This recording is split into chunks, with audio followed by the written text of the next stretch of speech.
Bismillahirrahmanirrahim. Assalamualaikum warahmatullahi wabarakatuh. Alhamdulillahirabbil alamin.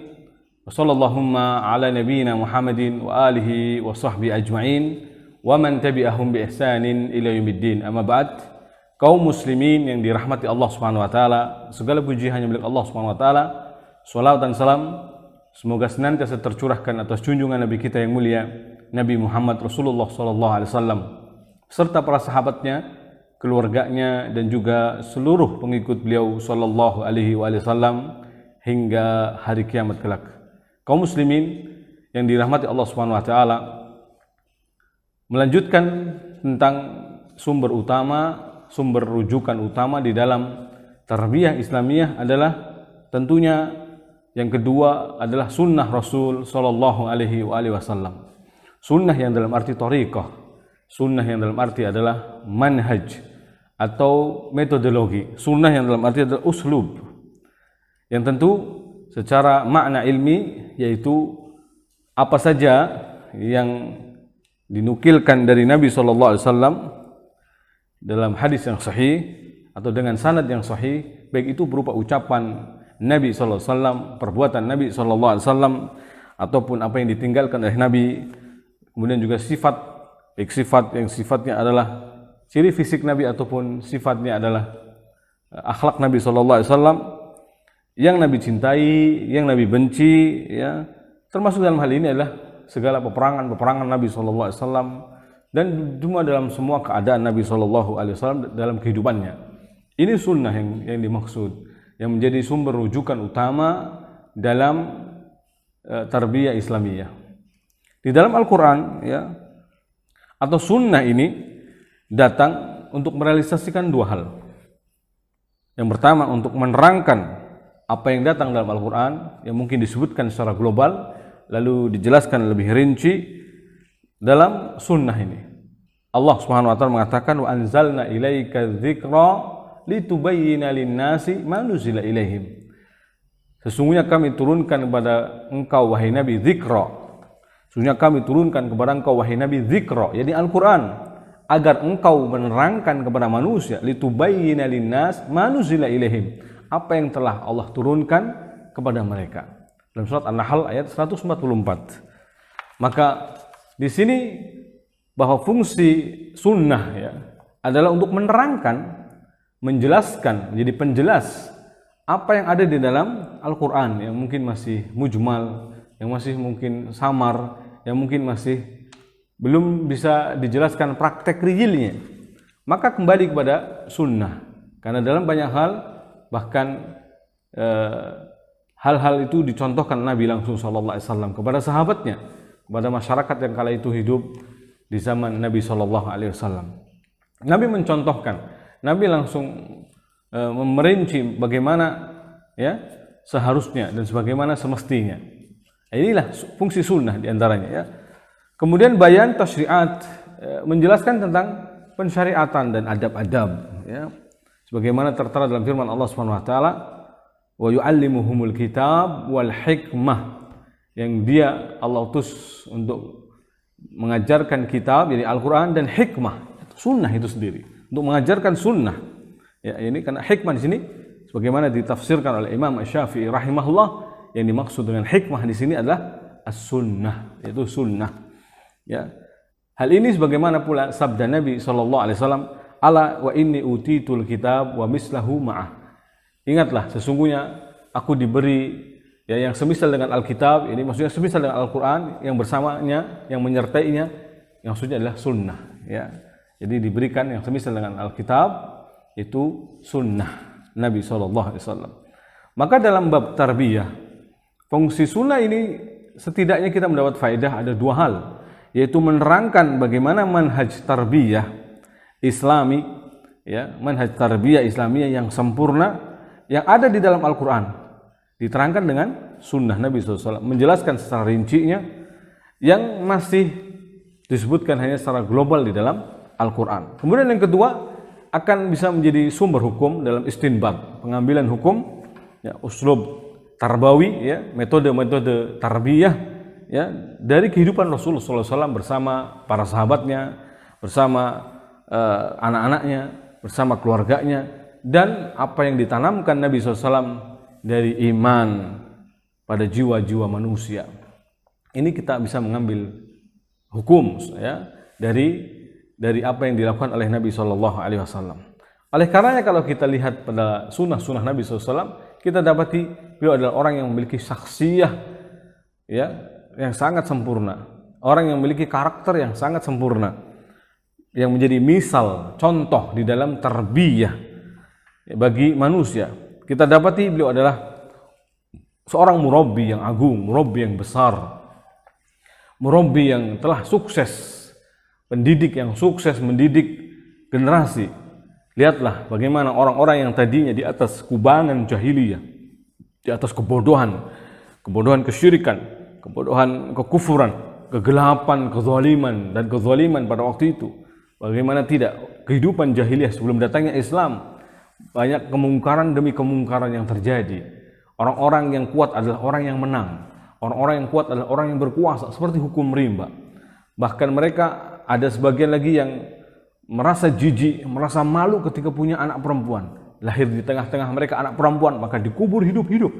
Maka datang Nabi SAW diutus di tengah-tengah mereka, menerangkan segala hal yang tentunya menjadi pijakan bagi kita sekarang. Hal itu bermanfaat bagi mereka, menjadikan perubahan yang sangat besar, luar biasa. Sehingga masyarakat yang tadinya mungkin di atas kubangan, kenistaan, kehinaan, kesengsaraan, diangkat oleh Allah Subhanahu wa taala menjadi kaum atau bangsa yang kemudian mulia dan tinggi di hadapan seluruh umat. Maka dengan diutusnya Rasul SAW ya di tengah-tengah mereka, dan kalau kita lihat di zaman Umar radhiyallahu anhu, Islam pernah berkuasa 2/3 dunia. Islam telah merata kepada seluruh penjuru dunia, yakni 2/3 dunia telah dikuasai oleh Islam. Maka ma'asyiral muslimin, dalam sunnah Nabi SAW kita dapati metode yang sangat indah dalam tarbiyah. Maka kalau kita lihat, banyak para ulama yang mengarang karya-karya mereka yang khusus dalam bab ini, seperti kitab Targhib wa Tarhib, ya, kumpulan hadis-hadis yang berbicara tentang bagaimana mentarbiyah jiwa, ya, atau mendorong jiwa untuk melakukan amal-amal kebaikan dan menjauhkan jiwa dari amal-amal keburukan. Di situ dikumpulkan oleh mu'alifnya hadis-hadis yang berkaitan dengan hal itu, ya, oleh mu'alifnya Abdul Azim Al-Mundiri. Demikian pula hadis yang dikumpulkan seperti oleh Imam Bukhari Adabul Mufrad, ya, itu juga berbicara tentang adab, akhlak, ya, tentang tarbiyah, ya, yang syarat penuh dengan makna dan pengajaran tarbiyah yang luar biasa. Demikian pula Anda kalau melihat karyanya Imam Ibnul Qayyim, Tuhfatul Maudud bi Ahkamil Maulud, ya, itu tidak jauh dari sumber sunnah Nabi SAW, karena beliau merujuk dari kehidupan Nabi SAW, dalam kehidupan sehari-hari Nabi SAW, dan tidak keluar dari hadis atau sunnah Nabi SAW. Dan banyak kitab-kitab ulama lamia yang secara umum dalam kitab-kitab hadis yang berbicara, yang intinya dan isinya adalah tentang tarbiyah Islamiyah. Kemudian kita katakan tadi, ma'asyiral muslimin, bahwa fungsi dari adanya sunnah Nabi SAW yang menjadi sumber rujukan utama dalam tarbiyah ini, di mana karena ada terkadang ayat Allah Subhanahu wa taala yang Allah turunkan tetapi masih belum jelas rinciannya, bagaimana contoh aplikasinya, maka diterangkan dalam hadis-hadis Nabi atau dengan diterangkan dalam sunnah Nabi SAW. Contohnya firman Allah Subhanahu wa taala, innamal mu'minuna ikhwah, sesungguhnya orang-orang beriman itu bersaudara. Bagaimana gambaran mengaplikasikan persaudaraan itu? Dan ini adalah di mana bentuk tarbiyah, ya, pembinaan, membangun masyarakat agar mereka saling mencintai, membangun masyarakat agar mereka mendapatkan datangnya cinta Allah SWT, maka mereka harus saling mencintai. Maka bagaimana caranya agar timbul kecintaan itu, agar datang saling mencintai di tengah-tengah mereka? Bentuknya kayak apa? Contoh realnya kayak apa? Maka Nabi mengatakan dalam sabdanya, la tahasadu wala tafahashu wala tadabaru.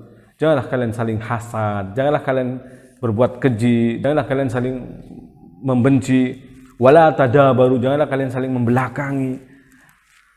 Dan seterusnya hadis Nabi SAW yang kemudian Nabi mengatakan al-muslimu akhul muslim, seorang muslim itu saudara muslim yang lainnya, tidak mendoliminya, tidak merendahkannya dan tidak meremehkannya. Cukuplah seorang dikatakan berbuat dosa, berbuat kesalahan, cukuplah seorang melakukan sebuah perbuatan kesalahan ketika merendahkan saudaranya seorang muslim. Nabi juga pernah mengatakan takwa itu di sini, takwa itu di sini, dan takwa itu di sini, ya, mengisyaratkan kepada dadanya beliau sallallahu alaihi wasallam. Ini contoh di mana fungsi sunnah, ya, untuk menerangkan hal yang belum dirinci dalam Al-Qur'an. Sehingga kita dengan itu tahu, ya, bahwa gambaran real nyatanya yang namanya mencintai sesama mukmin atau persaudaraan sama mukmin itu adalah seperti ini, ya. Wa kunu ibadallahi ikhwana. Nabi mengatakan, dan jadilah kalian hamba-hamba Allah yang bersaudara, ya. Kemudian ma'asyiral muslimin, maka diutusnya Rasul sallallahu alaihi wasallam adalah nikmat yang sangat agung yang Allah berikan nikmat ini kepada kaum mukminin. Bagaimana tidak? Karena, ya, dengan diutusnya beliau sallallahu alaihi wasallam maka menghilangkan segala bentuk kezaliman, kegelapan, kejahiliahan, kegelapan, kesyirikan, kekufuran, menjadi terang benderangnya Islam, akhlak yang mulia, budi pekerti yang sangat luhur. Karena sesungguhnya pengajaran adab yang paling tinggi, pengajaran akhlak yang paling tinggi hanya ada di dalam Islam. Oleh karenanya Allah sampai memuji nabinya yang memiliki akhlak dan adab yang mulia. Wa innaka la'ala khuluqin azim. Sesungguhnya engkau benar-benar di atas budi pekerti yang luhur, di atas puncaknya akhlak yang paling mulia, adab yang paling mulia ada pada diri Nabi sallallahu alaihi wasallam. Maka kita butuh dengan mempelajari dan memahami sunnah. Apalagi yang kita sebutkan di awal bahwa kana khuluquhul Quran, adalah akhlak Nabi, akhlaknya adalah Al-Quran. Nabi adalah gambaran potret nyata, ya, ibarat Al-Quran berjalan yang kita bisa melihat langsung bagaimana memahami Quran itu. Lihatlah Nabi sallallahu alaihi wasallam. Lihatlah melalui sirahnya, hidup atau biografi hidup beliau sallallahu alaihi wasallam. Lihatlah melalui perjuangan dalam dakwahnya. Lihatlah dalam kehidupan sehari-harinya dengan rumah tangganya, bagaimana mendidik istrinya, mendidik anak-anaknya, bagaimana mendidik masyarakatnya, mendidik para sahabatnya. Ada semua suri tauladan yang sangat indah. Laqad kana lakum fi Rasulillahi uswatun hasanah. Sungguh pada diri Rasul sallallahu alaihi wasallam terdapat suri tauladan yang amat baik bagi kalian. Bagi kalian kaum muslimin, ya, bagi kalian umat Nabi sallallahu alaihi wasallam. Akan kalian dapati, ya, yang sangat indah, akhlak yang sangat mulia, perangai yang sangat tinggi pada diri Rasul sallallahu alaihi wasallam. Maka sunnah menjadi sumber rujukan yang kedua setelah Al-Quran di dalam tarbiyah Islamiyah. Tidak akan bisa kita keluar darinya. Bahkan kalau kita mendidik generasi, mendidik anak-anak kita, mentarbiyah anak-anak kita, ya, keluar dari koridor rel yang telah digambarkan, yang telah dijelaskan, yang telah diterangkan oleh baginda Rasulullah SAW, seakan-akan berarti kita telah membuang jauh-jauh suatu keindahan, suatu kebaikan, dan kita akan tersesat nantinya, dan kita akan jauh dengan cahaya kenabian. Kita akan jauh dari kebenaran itu sendiri. Kita akan jauh dari metode yang terbaik, metode yang paling indah, metode yang paling hebat di dalam mendidik generasi. Ya, maka tentunya, ma'asyiral muslimin, kita harus yakin seyakin-yakinnya bahwa metode tarbiyah yang ditanamkan oleh Nabi SAW dalam sunnah-sunnahnya adalah selalu akan senantiasa relevan sepanjang zaman, relevan dengan semua keadaan, relevan dengan semua tempat dan lokasi dimanapun berada. Maka sesuai dengan pengajaran Nabi, pendidikan Nabi, sunnah Nabi salawatullahi rabbi wassalamu alaih. Beliau yang diutus oleh Allah Subhanahu wa taala untuk membersihkan jiwa-jiwa manusia, untuk mensucikan jiwa-jiwa, mentarbiyah mereka. Allah Subhanahu wa taala mengatakan, kama arsalna fikum rasula, sebagaimana telah kami utus di tengah-tengah kalian seorang rasul, yatlu alaikum ayatina, membacakan kepada kalian ayat-ayat kami, wa yuzakkikum, dan mensucikan jiwa-jiwa kalian, wa yuallimukumul kitab, mengajarkan kepada kalian tentang Alkitab, ini Al-Quran, wal hikmah, dan juga sunnah itu sendiri, wa yuallimukum ma lam takunu ta'lamun, dan mengajarkan kepada kalian apa yang kalian tidak ketahui. Maka Nabi di sini diutus di tengah kita umat manusia seluruhnya ya untuk menjadi sumber rujukan termasuk di dalam tarbiyah. Bahkan bukankah dalam syahadat kita tidak akan sempurna makna syahadat kita Muhammadur Rasulullah ketika kita mengatakan wa asyhadu anna Muhammadar Rasulullah, maka tidak akan sempurna syahadat kita sampai kita melakukan ibadah atau tidaklah kita beribadah pada Allah kecuali dengan petunjuk bimbingan beliau sallallahu alaihi wasallam. Karena setidaknya kandungan syahadat Muhammadur Rasulullah itu 4 hal, 4 poin. Yang pertama adalah ta'atuhu fima amar, mentaati Nabi dalam hal yang diperintahkan Nabi. Nabi yang memerintahkan di sini termasuk dalam bab tarbiyah.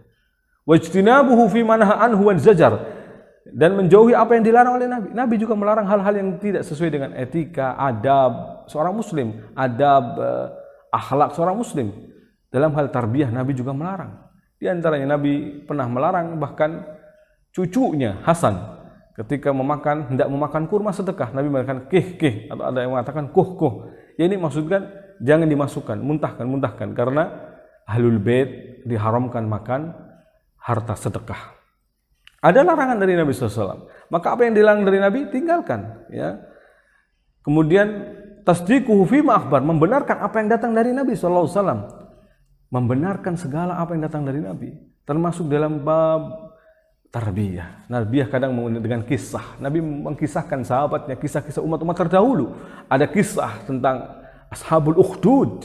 Ada kisah di sana tentang kisah-kisah umat-umat terdahulu. Nabi kisahkan kepada para sahabatnya. Ada terkadang kisah tentang umat-umat terdahulu, bagaimana disebutkan dalam Al-Quran, kemudian Nabi menerangkannya. Maka terdapat pelajaran yang sangat berharga, khususnya dalam tarbiyah untuk membina iman, mengokohkan iman, menguatkan keyakinan, akidah sebagai seorang mukmin agar tidak gentar. Di mana contoh Nabi SAW misalnya ketika datang sahabat mengeluh tentang kesulitan yang mereka hadapi dalam dakwah ini, ya, lalu Nabi mengatakan, sesungguhnya kalian adalah orang yang terburu-buru. Sesungguhnya kalian adalah orang-orang yang terburu-buru, ingin segera meraih hasil. Sesungguhnya ada kaum sebelum kalian, umat-umat sebelum kalian didatangkan kepadanya gergaji, lalu dibelah kepala mereka, namun mereka tidak meninggalkan agama mereka. Lihat bagaimana uslub, metode tarbiyah yang diajarkan Nabi untuk mengokohkan iman saat mereka gentar, saat mereka sudah mulai surut keimanannya, saat sahabat sudah mulai ingin meraih hasil segera, maka ditenangkan dengan kisah agar mereka bangkit kembali imannya, agar mereka kembali keyakinannya kepada Allah SWT.